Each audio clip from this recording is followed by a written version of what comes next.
Nous n'avons pas à nous concentrer sur l'argent, les maisons, les voitures, les choses, les vêtements et les habits, notre apparence et notre appartenance au bon groupe de personnes. Aimez Dieu, aimez les autres, aimez Dieu, aimez les autres, aimez Dieu, aimez les autres. Faire les choses que Dieu vous guide à faire. Restez avec nous dans Jouissez de votre vie.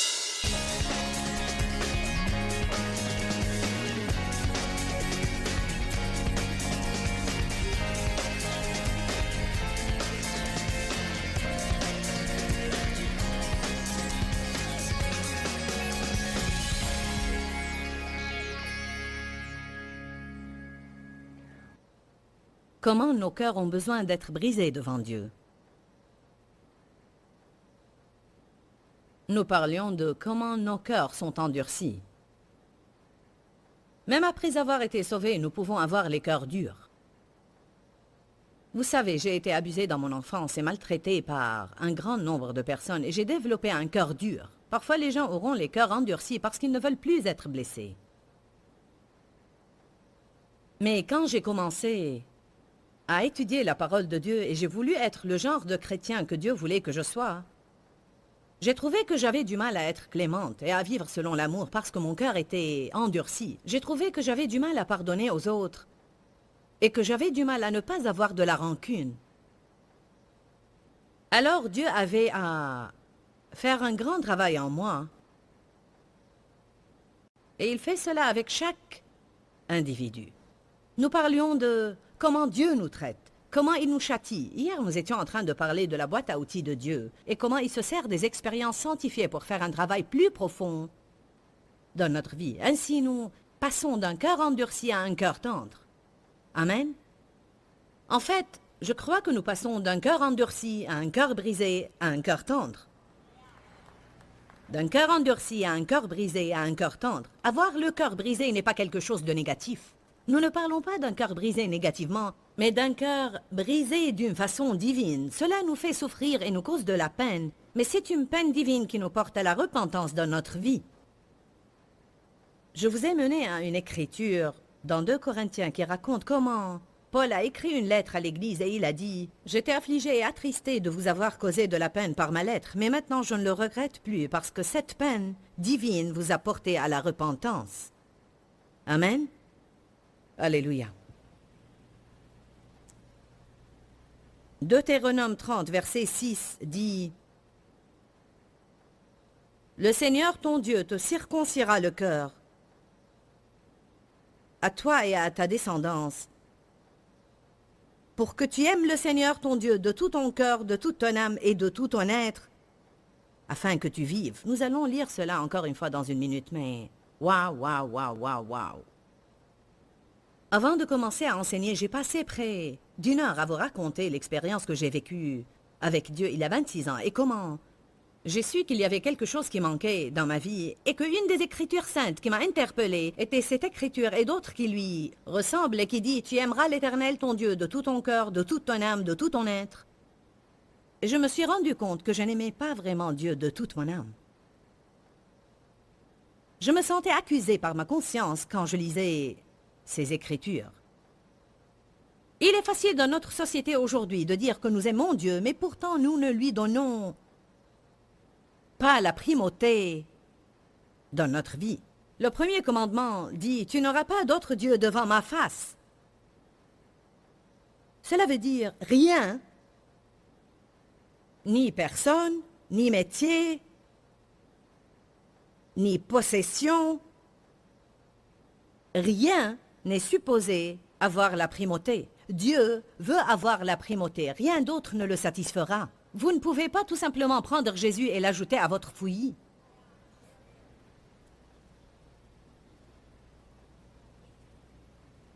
La Bible dit dans Matthieu 6, 33, « Si vous vivez en accord avec cette seule écriture, elle changera votre vie. Cherchez premièrement le royaume de Dieu et sa justice, et toutes ces choses vous seront données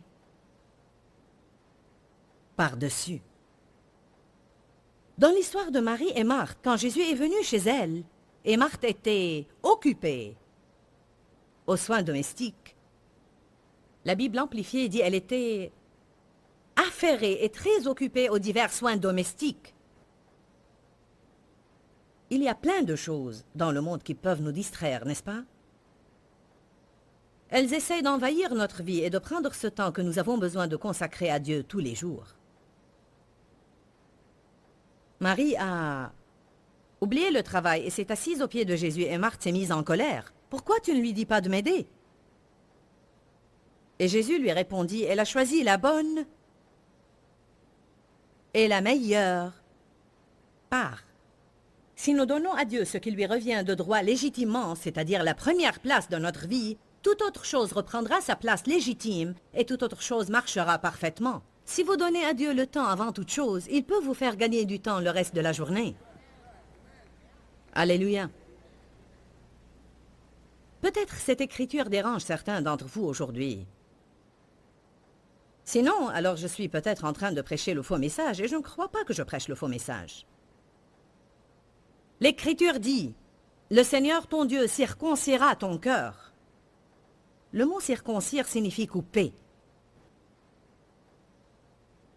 La circoncision dans l'Ancien Testament faisait allusion au fait que le Seigneur voulait un peuple qui possède des cœurs circoncis. Alors les choses dans l'Ancien Testament étaient l'ombre de ce que Dieu voulait vraiment et qu'il allait accomplir à travers Jésus. Tout enfant de sexe masculin devait être circoncis. Il devait avoir le prépuce coupé, ce qui était certainement douloureux.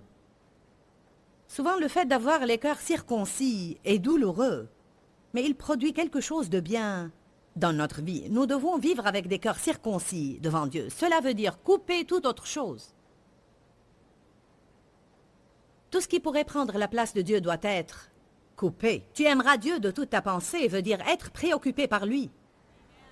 Non seulement quand vous avez besoin d'un miracle, cela veut dire être préoccupé par la parole, méditer sur la parole, penser aux merveilleuses œuvres que Dieu a faites. Cela ne veut pas dire que vous ne pouvez pas penser à autre chose, mais les choses qui nous sont importantes sont celles auxquelles nous pensons et sont celles desquelles nous parlons. Si vous parlez de l'argent tout le temps, cela veut dire qu'il vous est important. Si vous parlez de vos possessions tout le temps, alors elles vous sont importantes. C'est de l'abondance du cœur que la bouche parle. La parole révèle la personne. Alléluia. Vous avez besoin de savoir le tréfond des gens, parce que vous devez être en relation avec les personnes convenables. Le Seigneur ton Dieu te circoncira le cœur, à toi et à ta descendance, pour que tu aimes le Seigneur, ton Dieu, de toute ta pensée, de tout ton cœur et de toute ton âme. Les 4 derniers mots sont très importants. Pour quelle raison? Afin que tu vives. Afin que tu vives. Et non seulement respirer, il ne parle pas de cela. Il parle d'avoir la vie que Dieu veut vraiment que vous ayez. La vie abondante, prospère, puissante, créative, pleine de joie et de paix. Alors, il dit, mais vous n'allez pas avoir cette sorte de vie si vous n'allez pas avoir les cœurs circoncis. Si Dieu n'est pas le premier toujours, vous n'aurez pas le genre de vie que je veux que vous ayez. Allons à 1 Jean 5.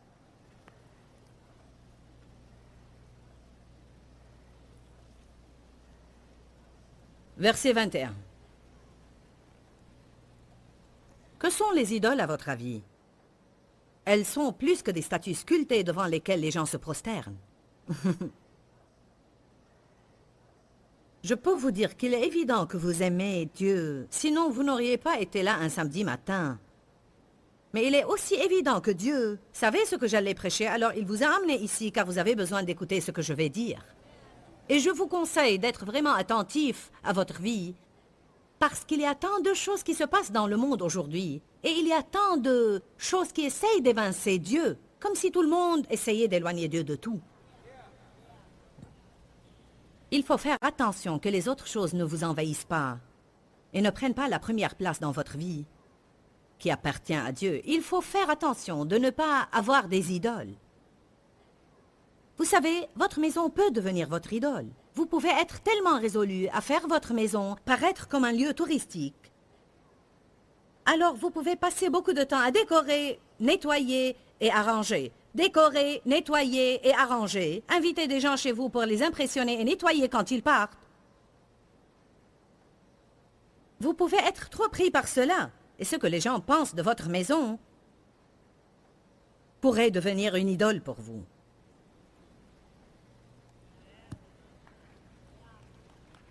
Cela est vrai. Notre apparence peut devenir une idole pour nous. Amen. Nous avons besoin de faire de notre mieux pour prendre soin de nous-mêmes. Mais ne vous tracassez pas à perdre ces 5 kilos avec lesquels vous vous débattiez depuis 20 ans et que vous n'allez pas perdre quoi que vous fassiez.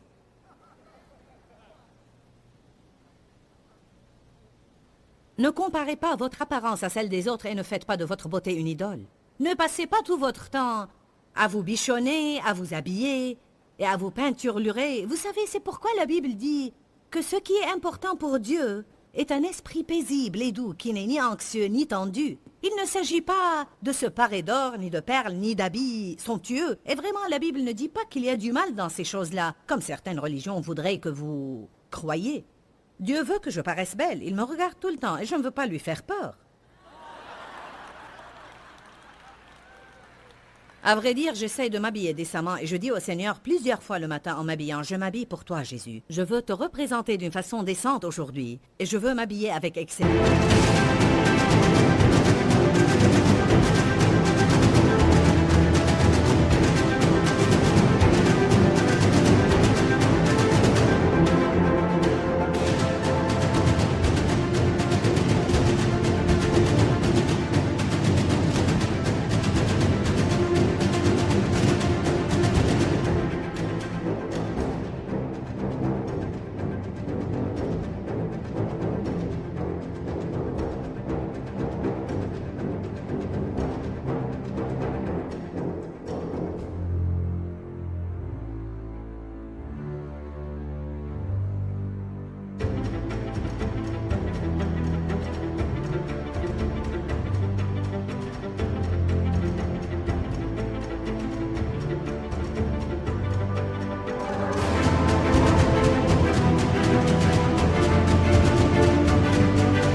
Mais vous pouvez dépasser une certaine limite.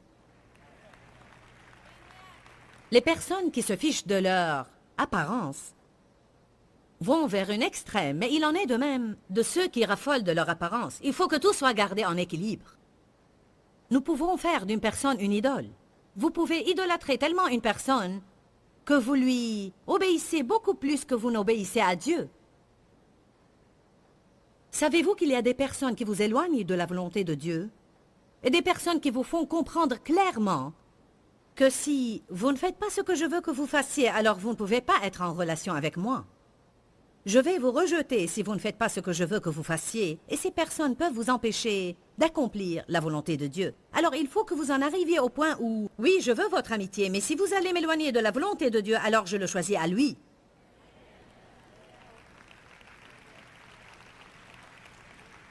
Amen.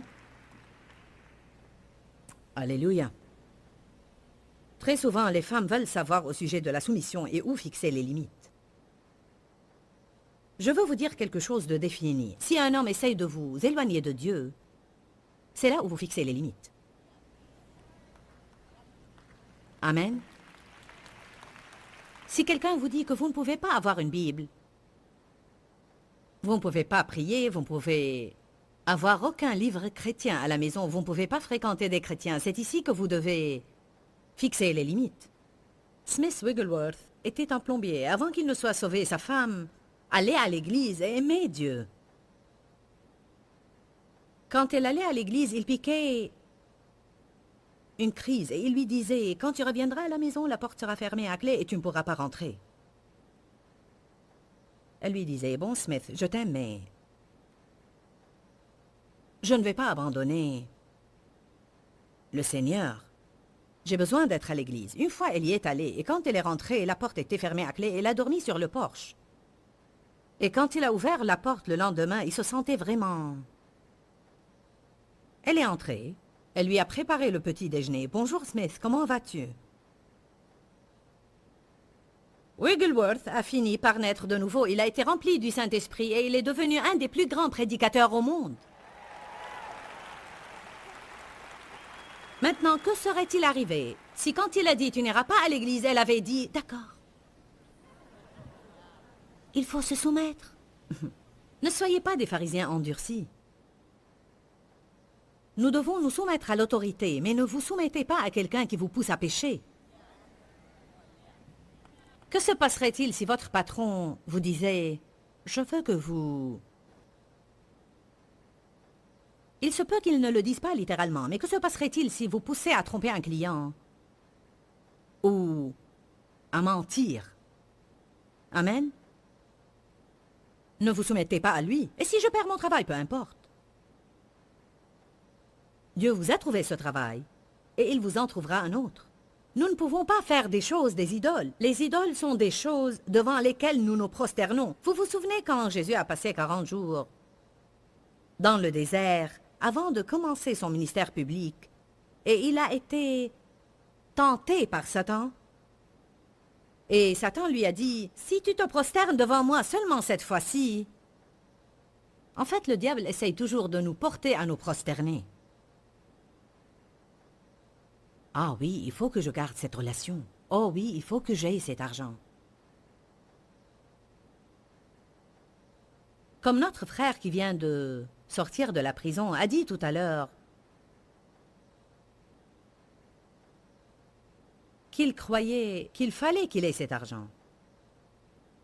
Il devait l'avoir et il a fait un acte malhonnête pour l'avoir. Et puis il a passé 2 ans en prison pour que son cœur soit circoncis. Amen. Combien d'entre vous peuvent confirmer qu'il a le cœur tendre maintenant? Il a le cœur brisé, amen. C'est un homme au cœur repentant. Il n'est pas quelqu'un qui a dit « Oups ».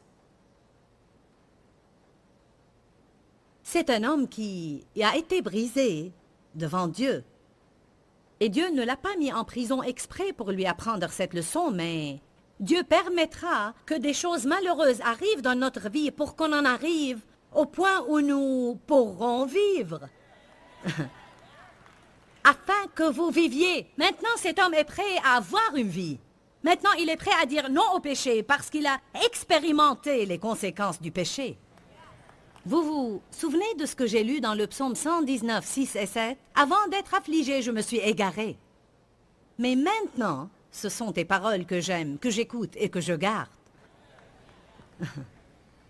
C'est un homme différent. Pourquoi? Parce qu'il était affligé. Il a été coupé. Il a été circoncis. Coupé! Allez, donnez-moi mes cisailles.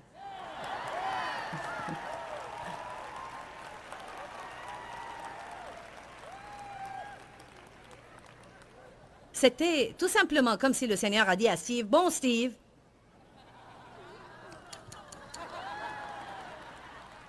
enfermez-le à l'intérieur pendant 1 semaine, de sorte qu'il ne pourra même pas sortir, qu'il ne pourra ni lire, ni faire quoi que ce soit sauf penser. Cela pourrait vous arriver. » Il a dit à quelqu'un, « Jetez-moi un livre. » Et il a reçu le livre « Le champ de bataille des pensées » par Joyce Meyer.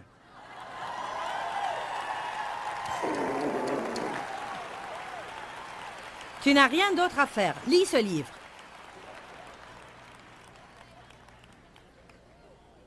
La parole de Dieu nous taille. Les expériences scientifiques que nous avons dans la vie nous taillent. Elles nous font vraiment passer d'un cœur dur à un cœur brisé à un cœur tendre. Je ne crois pas que vous pouvez passer d'un cœur dur à un cœur tendre. Je crois qu'il faut que vous soyez brisé, en quelque sorte.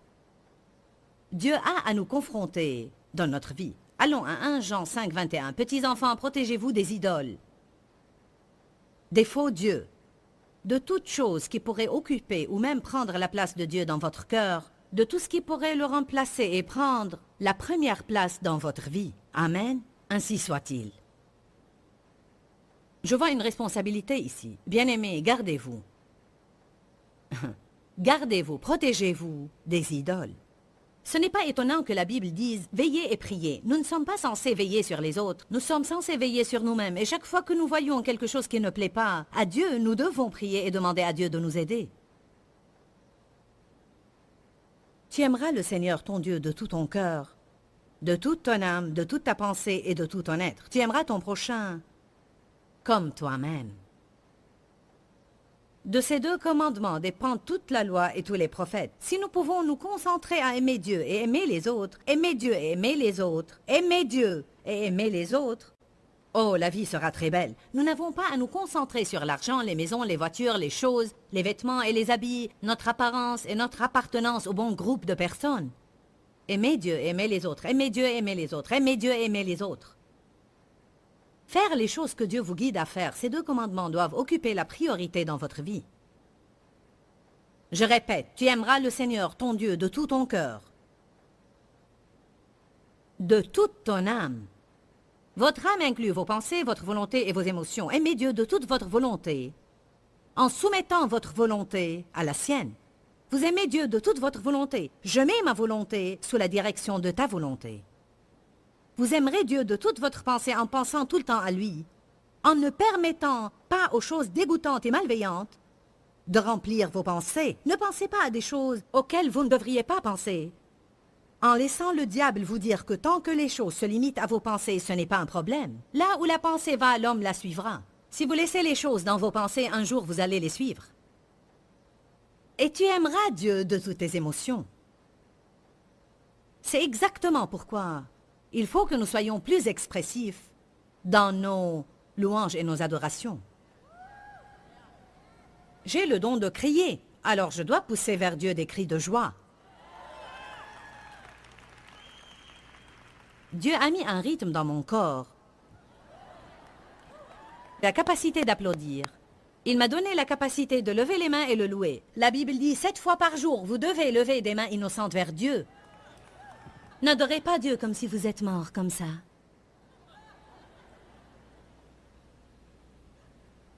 Mais je ne crois pas qu'il est juste d'être émotionnel. Vous êtes émotionnel à d'autres occasions. Vous êtes émotionnel dans les matchs de football et de basketball et quand vous êtes en colère.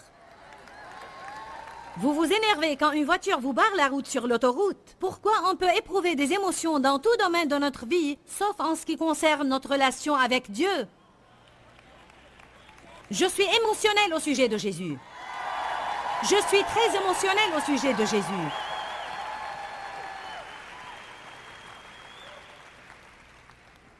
Je l'aime et je n'ai pas honte de le dire. Peut-être 2 milliards de personnes me regardent maintenant et je vous dis j'aime Jésus.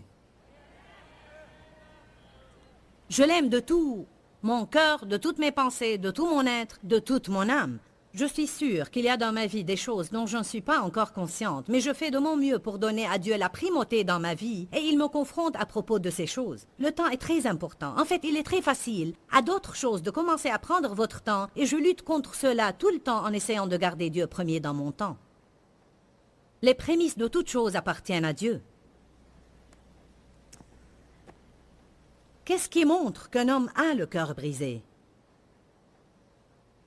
Un homme au cœur brisé est quelqu'un qui ne peut plus faire les actes qu'il faisait dans le passé. Nous avons parlé de combien il est important qu'un cœur endurci soit brisé. J'étais une personne qui avait le cœur dur pendant plusieurs années de ma vie et Dieu m'a brisé le cœur. Je crois qu'il veut et qu'il est capable de faire la même chose dans vos cœurs si vous avez n'importe quel problème ou vous voulez progresser dans ce domaine. La meilleure chose que nous pouvons faire maintenant, c'est prier, car si une personne a le cœur dur, elle ne pourra pas bien écouter Dieu. Elle n'est pas sensible aux besoins des autres. Et en fait, je remercie Dieu parce qu'il a un cœur qui nous écoute et un cœur qui veut nous aider. Alors je veux avoir ce cœur que Dieu a. Et je crois que vous le voulez vous aussi. Je vais prier pour vous maintenant. Père, nous venons au nom de Jésus. Et je prie pour...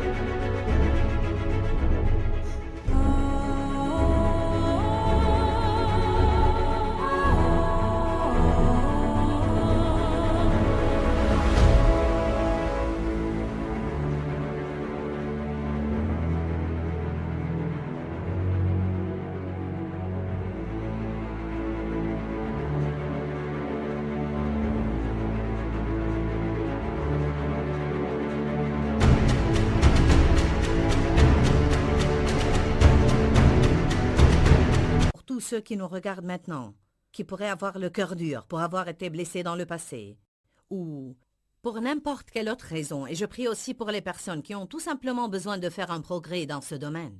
Et je prie maintenant que ta force vienne tout de suite sur ton peuple et que tu touches leur cœur profondément jusqu'à ce qu'on arrive à un point, Seigneur, où nous devenons sensibles à ta main qui nous touche, où nous entendons ta voix et nous l'entendons promptement et rapidement, et nous lui obéissons. Je prie que nous traitions les autres de la manière que tu veux que nous les traitions. Nous demandons ces choses au nom de Jésus, et nous nous attendons à un progrès. Amen et Amen. Vous allez voir une différence dans votre vie, et Dieu va commencer à faire en vous certaines choses que vous ne voulez pas vraiment qu'il fasse, mais elles concourront à votre bien à long terme. Pourquoi Seigneur, pourquoi? Dans ce livret, Joyce Meyer nous enseigne à travers la parole comment être délivré de la confusion. Pour obtenir ce livret gratuitement, écrivez-nous à Joyce Meyer, boîte postale 40095-6300 Larnaca, Chypre. Ou bien visitez notre site web www.joycemeyer.org/fr.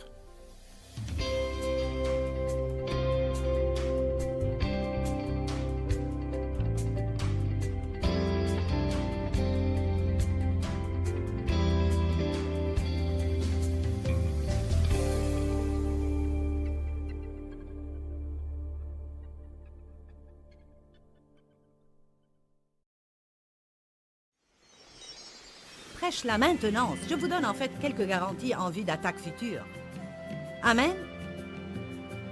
N'allez surtout pas penser que ce que vous venez d'entendre maintenant soit sans valeur. Si vous êtes un chrétien né de nouveau, vous avez la chose la plus importante au monde. Restez avec nous dans Jouissez de votre vie.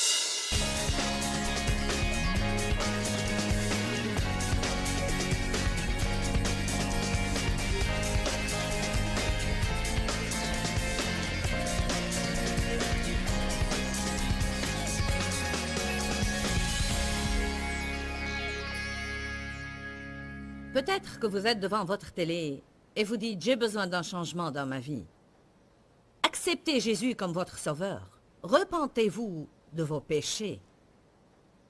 Vous pouvez faire cette prière. « Jésus, je te demande pardon pour mes péchés. Pardonne-moi, pardonne-moi, j'ai besoin de toi, Jésus. Je crois que tu es mort à la croix pour moi. Je crois que tu es ressuscité d'entre les morts. Je ne peux pas m'en sortir tout seul. Je suis désolé, Seigneur, pardonne-moi. Viens dans ma vie et enseigne-moi à te donner toujours la première place. » Et Jésus viendra dans votre vie et vous lavera de tout péché. Il commencera à circoncire votre cœur. Il y a des personnes qui sont dans le besoin dans le monde aujourd'hui. Une personne dont Dieu s'est occupé ne peut revenir à ces vieilles choses qu'elle a laissées derrière elle. Tout comme si vous vous cassiez un bras, vous deviendrez infirme. Vous ne pourriez plus attraper les choses. Et si vous avez le cœur brisé, vous ne pouvez plus faire les choses que vous faisiez avant. Il haïrait en fait le péché qu'il avait aimé. Une fois que votre cœur s'est brisé sur un péché, s'il vous arrivait d'être sur le point de commettre de nouveau ce même péché, cela vous ferait mal. Quand bien même il n'y aurait qu'une forte tentation. « Oh non, Seigneur !» Pardon, je suis désolé. Je ne pense pas que le roi David ait commis un deuxième adultère et qu'il ait jamais tué un autre homme parce qu'il avait été brisé par sa conduite à l'égard de Bathsheba et d'Uri. Quand il fut finalement mis devant son péché et qu'il vit l'horreur de ses actes, ce qui a brisé son cœur, c'est que Dieu lui ait tant donné et qu'il n'en ait pas considéré la valeur. Imaginez quand Nathan a dit « David, tu aurais pu tout avoir. » Dieu t'aurait donné n'importe quoi. Tu aurais tout pu demander à Dieu, il ne t'aurait rien refusé. Mais il t'a fallu l'épouse de cet homme. Cela brise le cœur de Dieu quand on fait ce genre de choses. Comme je l'ai déjà dit jeudi soir, on a besoin de prier pour que Dieu brise nos cœurs avec ce qui brise le sien. Et pour être attristé par ce qui l'attriste et de haïr ce que lui haït. Amen. Je sais que je ne m'adresse pas à une bande de personnes horribles. Vous êtes merveilleux, vous êtes formidables. Vous avez pris votre samedi pour écouter la parole de Dieu. Mais je prêche la maintenance. Je vous donne en fait quelques garanties en vue d'attaques futures. Amen. N'allez surtout pas penser que ce que vous venez d'entendre maintenant soit sans valeur. Si vous êtes un chrétien né de nouveau, vous avez la chose la plus importante au monde. Si vous avez Christ dans vos vies, vous avez la chose la plus précieuse au monde. C'est plus important que tout. Et même lorsque les disciples sont revenus après avoir été envoyés par Jésus pour prêcher 2 par 2 l'évangile, pour guérir les malades et pour chasser les démons, ils ont été témoins de cette puissance qui sortait d'eux et ils devaient être enthousiastes. Ils sont revenus dire à Jésus, « Même les démons nous sont soumis en ton nom. » Mais Jésus voulait la maintenance. Il leur a répondu, « Écoutez, j'ai vu Satan tomber comme un éclair du ciel. Ne vous réjouissez pas de ce que les démons soient tous chassés. Ne vous réjouissez pas de la puissance que vous voyez quand vous prononcez mon nom, mais de ce que vos noms soient écrits dans le livre de vie de l'agneau. » Que faisait Jésus? Il leur remettait les yeux en place. Il faisait un réajustement. Et s'il y avait un petit problème d'attitude dans leurs propos, alors coupons ça. J'ai besoin d'un petit sécateur pour ce petit germe. Combien d'entre vous savent que parfois Dieu voit ces petites choses et dit « Ok, occupons-nous de ça et... » C'est là que ça devient bien, quand de petites choses nous dérangent et que nous pouvons laisser Dieu s'en occuper avant qu'elles ne deviennent de grandes choses qui détruiront nos vies. Les petits renards ravagent la vigne. Ne soyez pas le genre de personne qui ne prête pas attention aux petites choses que Dieu essaye de régler dans sa vie parce que ces petites choses deviennent de grandes choses qui engendrent de grands problèmes. Elles peuvent même voler la puissance de Dieu. Elles peuvent voler le plan de Dieu pour nos vies. Quand une personne est brisée, qu'elle a été complètement brisée par rapport à un péché, qu'elle s'est humiliée et s'est repentie, si elle voit par la suite quelqu'un commettre la chose sur laquelle son cœur a été brisé, cela l'attriste beaucoup et la rend malheureuse. Une des choses que le Seigneur a vraiment confronté sérieusement dans ma vie, c'est dire de ma propre bouche des choses négatives sur ma personne. J'ai vécu un jour une expérience très forte avec un démon, et c'est ce qui a mis la crainte de Dieu en moi, vraiment. Quand vous avez une révélation de la parole, vous êtes responsable de ce que vous savez. Si vous ne savez pas, Dieu vous reprend d'une autre manière qu'une personne qui possède la connaissance, mais qui ne prête toujours pas attention à ce qu'elle sait. J'ai étudié le sujet de la justification, j'ai appris qui j'étais en Christ, j'ai appris à dire « je suis en Jésus, justice de Dieu ». J'ai écouté des cassettes à propos de la justification, j'ai entendu parler de la puissance d'une confession négative. Je recevais une révélation. Un matin, je me suis disputée avec Dave et il est parti au travail. Cela a dû se passer il y a à peu près 22 ans parce que c'était quand notre dernier enfant était bébé. J'étais assise dans la cuisine, lui donnais à manger et Dave était parti. Dave avait essayé de me reprendre sur quelque chose, mais je ne l'avais pas bien pris. J'étais assise, après que Dave soit parti, me parlant à moi-même. C'est vrai, c'est de ma faute, tout est de ma faute. Je suis tout simplement stupide, je n'arriverai jamais à rien, je ne peux pas faire quelque chose correctement. Et là, j'ai discerné qu'une présence démoniaque passait à travers ma cuisine. Je veux dire, je ne la voyais pas d'une manière physique, mais dans l'esprit. C'était juste comme un gros nuage. Un nuage d'oppression qui venait sur moi et je pouvais sentir qu'il commençait à m'envelopper. Et je vais vous dire quelque chose, la crainte de Dieu m'a saisi et j'ai dit « Je suis la justice de Dieu en Christ, je suis la justice de Dieu en Christ, je suis la justice de Dieu en Christ, je suis la justice de Dieu en Christ. » Et plus je le proclamais, plus il faisait marche arrière. Ces choses-là sont réelles.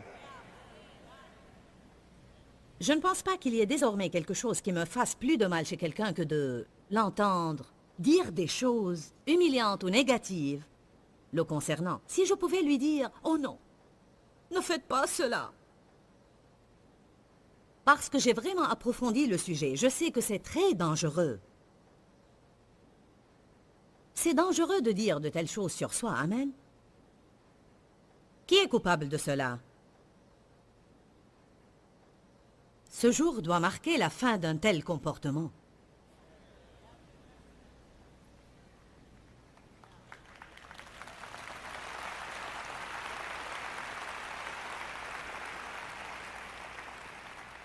Pour ceux qui nous regardent à la télé, arrêtez de dire de votre propre bouche des choses négatives sur vous. Ce que tu dis, c'est ce qui t'arrive. Donc, plus vous dites de mauvaises choses, plus vous allez avoir de mauvaises choses. Tout ce que vous faites, c'est ouvrir une porte à l'ennemi. Donnez une chance à Dieu, proclamez la parole. Vous ne vous comportez pas encore de la manière que vous aimeriez, mais Dieu travaille en vous. Vous ne vous trouvez pas là où vous auriez besoin d'être, mais vous n'êtes plus là où vous étiez. Vous faites des progrès, vous êtes en voie de changement. Alléluia, alléluia. Ça m'est égal de savoir que vous avez fait 500 kilomètres pour assister à cette réunion, pourvu que la seule chose que vous retiendrez peut-être soit ne pas dire des choses négatives sur moi. Vous verrez tellement de changements radicaux dans votre vie à cause de cela que tout effort prodigué pour arriver là serait avéré utile. Amen.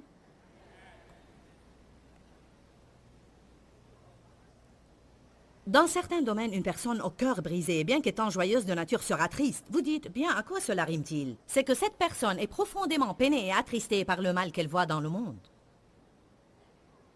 N'y a-t-il pas des choses du monde qui vous attristent? Ah, les compromis. Même la manière dont les gens s'habillent parfois, le genre de vêtements que certaines femmes portent aujourd'hui. Ah, mon Dieu!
C'est pathétique, simplement pathétique. Oui, pathétique. Je regardais un défilé de mode à la télé et me disais, cela sera propre au moins de regarder cette émission. Et j'ai vu une fille se trémoussant sur la piste. Ça m'a pris 1 minute pour voir si je voyais ce que je pensais voir. Le haut qu'elle portait en disait long.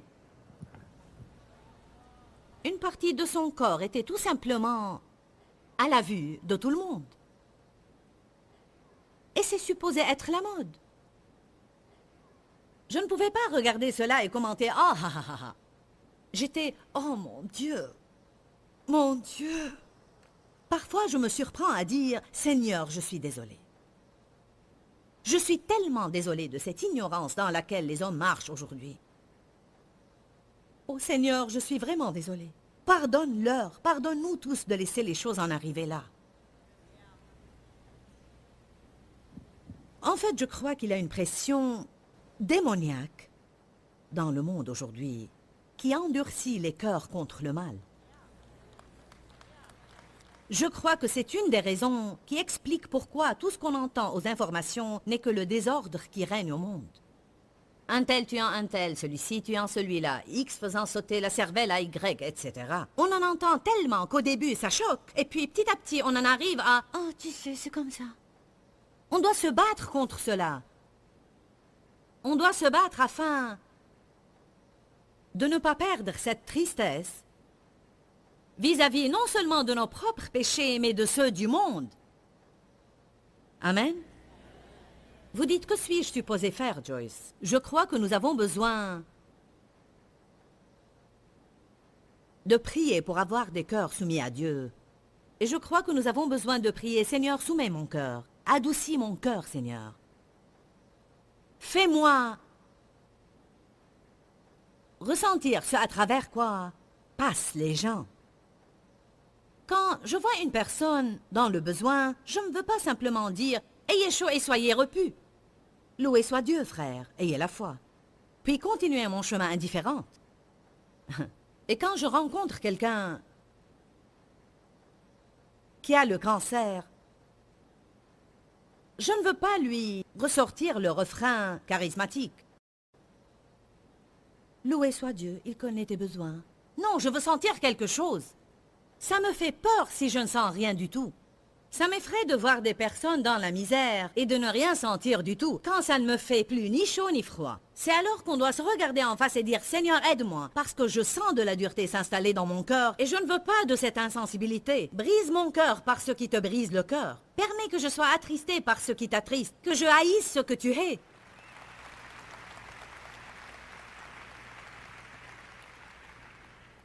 Écoutez cela à propos des gens endurcis. Et après, nous terminerons cette session avec cette histoire. Je vous dis, il y a tant de choses. Une personne dure connaît la rancune. Elle ne peut pas pardonner. Elle juge souvent. Elle critique souvent. Et quand elle voit les autres souffrir, elle se réjouit souvent de leur malheur. Eh bien, tu as péché, tu n'as que ce que tu mérites. Dieu ne veut pas qu'on soit comme ça. Il veut nous entendre dire, c'est par ta grâce que j'en suis arrivé là. Seigneur, si tu ne m'avais pas délivré, sauvé, montré la lumière et la révélation, j'en serais au même stade que lui. Dieu veut que nous prions pour eux. Amen. J'ai le sentiment, d'après les expressions de vos visages, que la parole de Dieu arrive au bon moment ici aujourd'hui. On a juste besoin de s'arrêter, de courir tête la première dans les choses du monde et d'en revenir un peu à notre réel besoin, à ce que nous voulons, à ce pourquoi nous prions et à ce en quoi nous croyons. Dieu veut que nous sachions que ce qu'il essaye de faire sur terre va beaucoup plus profondément que nous. Ça va beaucoup plus loin que nous. Amen. Une personne au cœur dur ne peut se repentir. Très souvent, un pécheur au cœur dur, si son cœur est vraiment endurci, ne peut se repentir. Je pense qu'une des choses que vous avez besoin de faire lorsque vous priez pour des personnes qui ne sont pas nées de nouveau est de prier pour que Dieu adoucisse leur cœur. Nous nous demandons comment prier pour nos bien-aimés non sauvés. Prier pour que Dieu adoucisse leur cœur. Et les gens blessés blessent les autres. Je ne sais pas ce qui lui est arrivé dans son enfance, mais il a toujours été très dur. Oui, c'est ça, rien ne semble le toucher et il est indifférent. Il ne veut rien avoir à faire avec Dieu et ne veut pas entendre parler de lui. Mon père a passé le cap des 80 ans et j'ai prié des années pour lui. Dieu m'a donné la grâce de lui pardonner. Puis Dieu a commencé à nous montrer que l'on devait l'aimer de l'amour de Dieu. On n'aime pas quelqu'un qui nous a fait du mal. Il faut commencer par la foi. On ne commence pas avec nos sentiments, mais par la foi. Et quand on commence à être gentil avec un dur, on n'est pas encouragé. Rappelez-vous bien de cela. Quand on se montre gentil avec quelqu'un de dur, il ne faut pas s'attendre à recevoir quoi que ce soit en retour pour longtemps. Il va falloir le faire strictement devant Dieu, par obéissance à lui. Mais la Bible dit que si tu aimes ton ennemi, c'est comme si tu amassais des charbons ardents sur sa tête. Et ce verset ne veut pas dire ce que nous pensons. Ce n'est pas comme « il va se sentir bien mal à cause de ce qu'il a fait ». Non, ces charbons ardents font fondre le cœur dur. Et l'amour est le feu. 1 Pierre 4, 8 dit que votre amour soit brûlant. Nous avons besoin d'un amour en feu, brûlant, qui ne nous laissera pas assis sans rien faire, qui ne nous laissera pas dire « tu mérites d'être en enfer après la manière dont tu m'as traité ». J'ai pensé durant des années, ce qu'il récoltera, il l'aura bien mérité. Mais plus Dieu circoncisait mon cœur,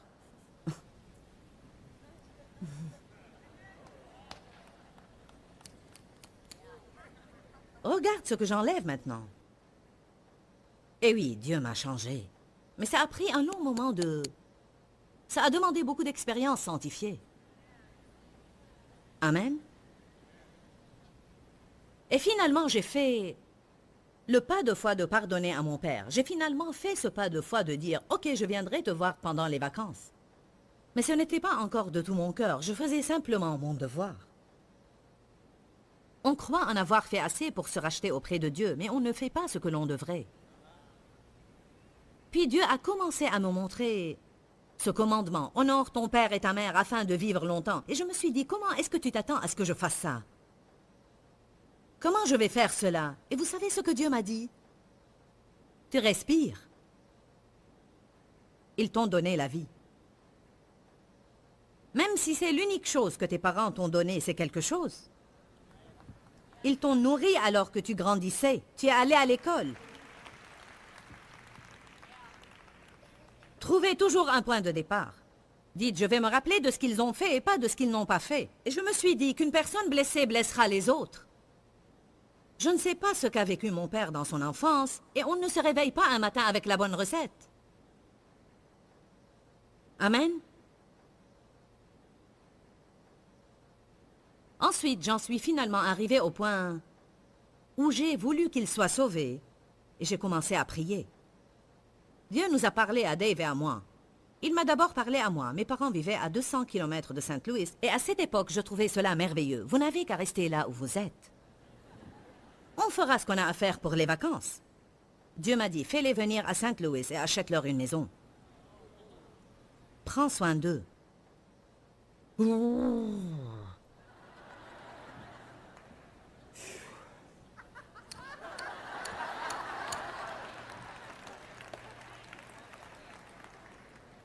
Assure-toi qu'ils aient une vieillesse heureuse. Personne ne s'est soucié de moi pendant mon enfance.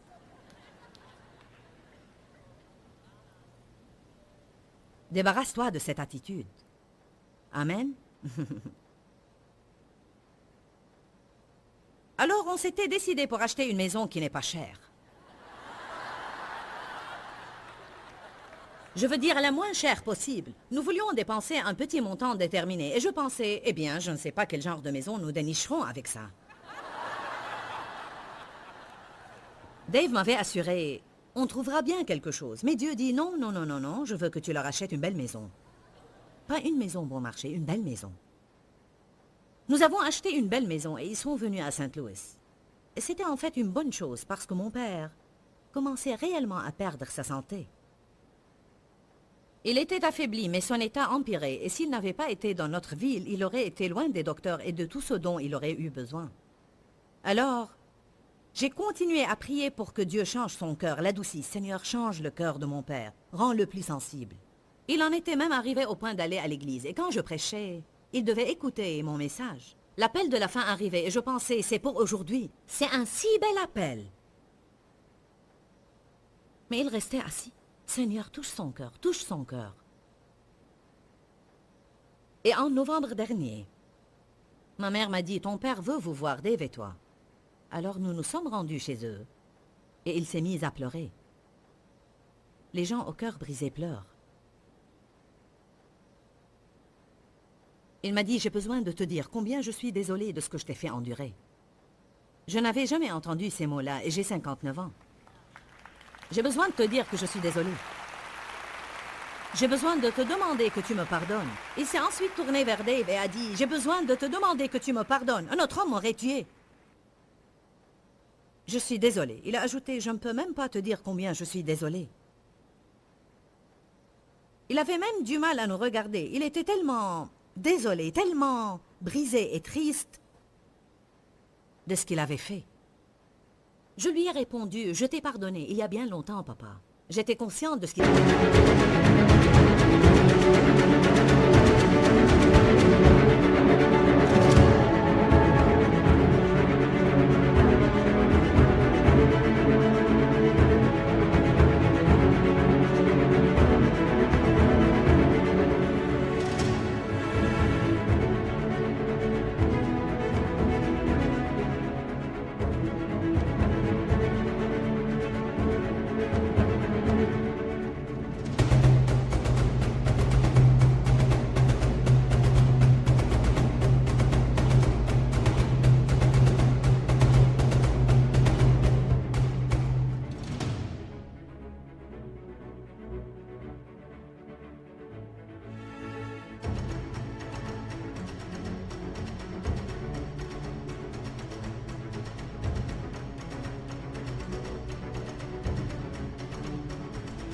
se passer.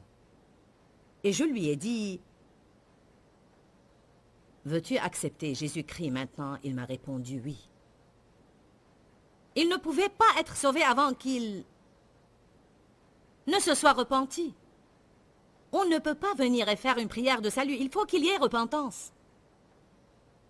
On ne peut pas juste prendre Jésus et l'ajouter à notre désordre.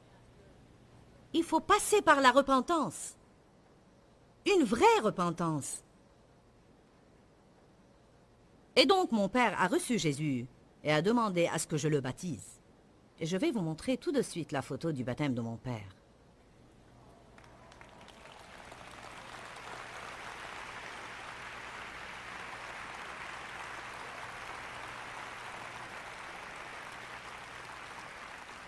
J'espère que cela donne à plusieurs de l'espoir concernant le salut de vos bien-aimés. Mais il faut prier pour que Dieu change leur cœur.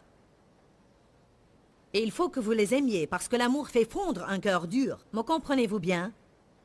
Dites, l'amour fait fondre un cœur dur. Mais pas seulement de l'amour en petite dose. Vous devez le maintenir et le maintenir. Amen. Mon père est maintenant un des hommes les plus doux que je connaisse. Il est vraiment tendre. Et cela m'émerveille vraiment. J'ai tout d'abord constaté, si un homme est en Christ, il est une nouvelle créature. Les choses anciennes sont passées. Toutes choses sont devenues nouvelles. Je veux dire, cet homme qui avait été jusque-là méchant toute sa vie est devenu si doux. Nous avons parlé de combien il est important qu'un cœur endurci soit brisé. J'étais une personne qui avait le cœur dur pendant plusieurs années de ma vie, et Dieu m'a brisé le cœur. Je crois qu'il veut et qu'il est capable de faire la même chose dans vos cœurs si vous avez n'importe quel problème ou vous voulez progresser dans ce domaine. La meilleure chose que nous pouvons faire maintenant, c'est prier, car si une personne a le cœur dur, elle ne pourra pas bien écouter Dieu. Elle n'est pas sensible aux besoins des autres. Et en fait, je remercie Dieu parce qu'il a un cœur qui nous écoute et un cœur qui veut nous aider. Alors je veux avoir ce cœur que Dieu a. Et je crois que vous le voulez vous aussi. Je vais prier pour vous maintenant. Père, nous venons au nom de Jésus. Et je prie pour tous ceux qui nous regardent maintenant, qui pourraient avoir le cœur dur pour avoir été blessés dans le passé, ou pour n'importe quelle autre raison. Et je prie aussi pour les personnes qui ont tout simplement besoin de faire un progrès dans ce domaine. Et je prie maintenant que ta force vienne tout de suite sur ton peuple et que tu touches leur cœur profondément jusqu'à ce qu'on arrive à un point, Seigneur, où nous devenons sensibles à ta main qui nous touche, où nous entendons ta voix et nous l'entendons promptement et rapidement, et nous lui obéissons. Je prie que nous traitions les autres de la manière que tu veux que nous les traitions. Nous demandons ces choses au nom de Jésus, et nous nous attendons à un progrès. Amen et Amen. Vous allez voir une différence dans votre vie, et Dieu va commencer à faire en vous certaines choses que vous ne voulez pas vraiment qu'il fasse, mais elles concourront à votre bien à long terme. Pourquoi Seigneur, pourquoi? Dans ce livret, Joyce Meyer nous enseigne à travers la parole comment être délivré de la confusion. Pour obtenir ce livret gratuitement, écrivez-nous à Joyce Meyer, boîte postale 40095-6300 Larnaca, Chypre. Ou bien visitez notre site web www.joycemeyer.org/fr.